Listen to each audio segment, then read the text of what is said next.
Okay, so this is a very quick tutorial on Musical Form and Structure 101, Part 1 in Garageband. We're going to do a whole bunch of stuff that we've done before, but just in a different way, and we're going to add some new elements in. And keep in mind that on these new elements in particular, this is just the very basics of how they work.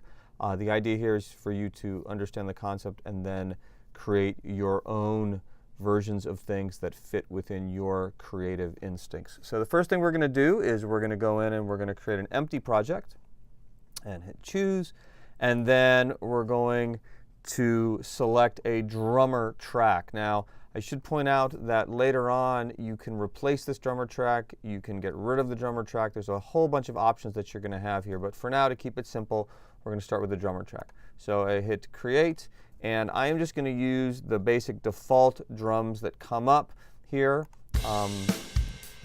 It works fine for what we need. So what we're going to do now is we need to create our A section. We're going to do this in very simple terms. And we're going to go over here to this loop area, click on that. I've got a whole bunch of loops here. I'm going to sort these by instrument, clicking there, and then I'm going to select bass. Now, there are a whole ton of bass loops available to me here.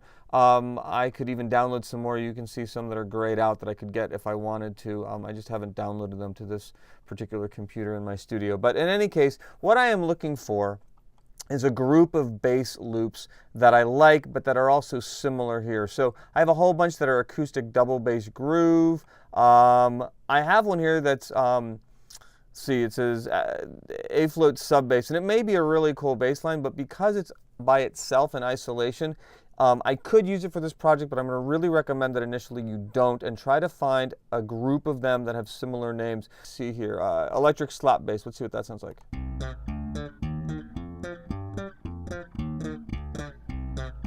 Okay, that's not a bad one. Let's see if there's a companion one that I could use with it. Here's number 3.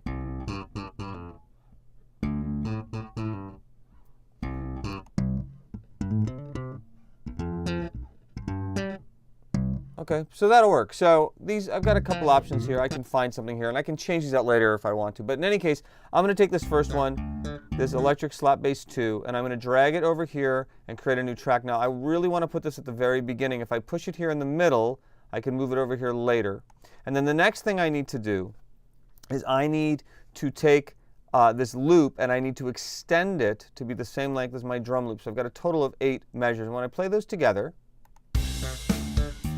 you'll notice they're in sync.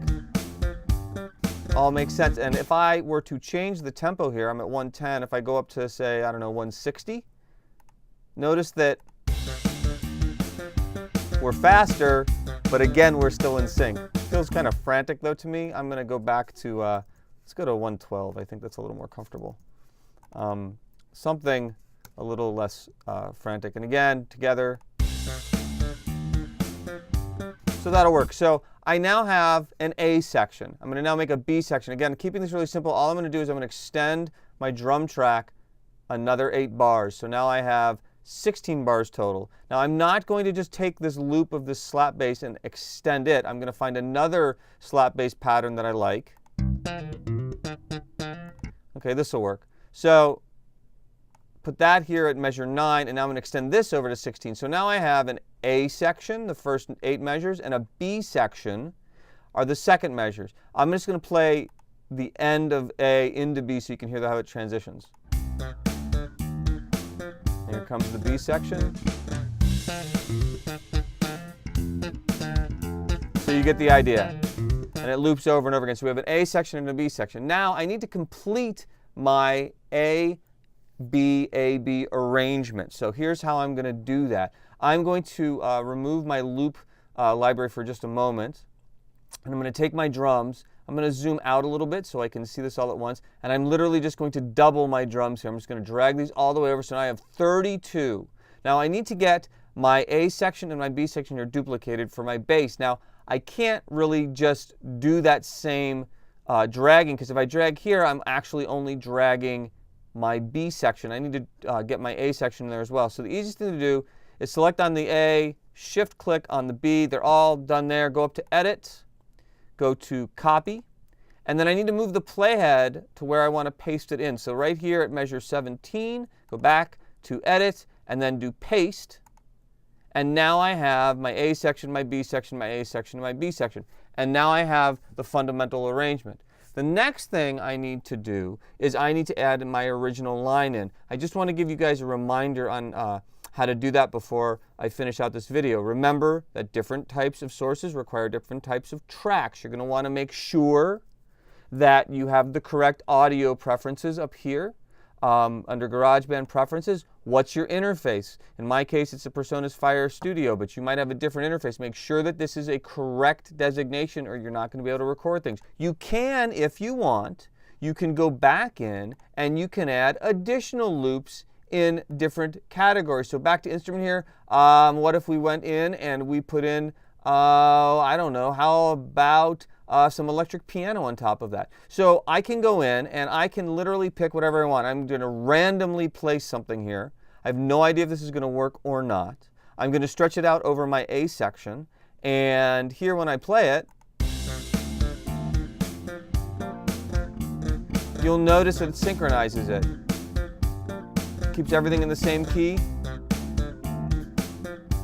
Now you may not prefer how those work together. If you don't, you can get rid of it. You can drag another one over.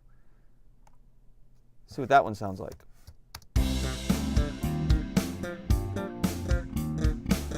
It's a little better. Move that over there. Maybe we go find another one for my, let's see what this could be, maybe for my B section. Okay, I'll take that. And here we go. So now I've got a B section. Here's coming out of the A section.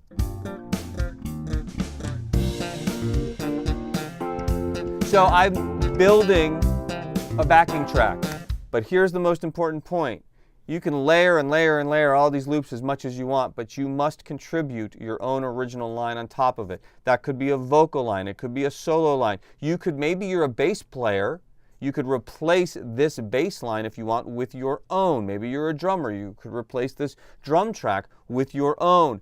The loops are wonderful. They're great. But if you find that you can't play along with them very well because they're either too complicated or don't quite work stylistically the way you want or any number of other possibilities, don't use them. This was just a guide to get an A-B-A-B arrangement going. Use the GEC project content if you want or something of your own, but it must be original and you must contribute it. Every single person needs to do that. Remember, it shouldn't be random. It should not sound like it was done on accident, just random keys being pressed or noises and things. It should be musically making sense, just like all the other projects we've done. So anyway, there's a lot of flexibility in this project. That is the point of this. I just want to see what you can do in GarageBand using loops as a starting point and then see if you can expand from there. Remember, this is all about your process and what you can contribute. I'm excited to hear what you come up with.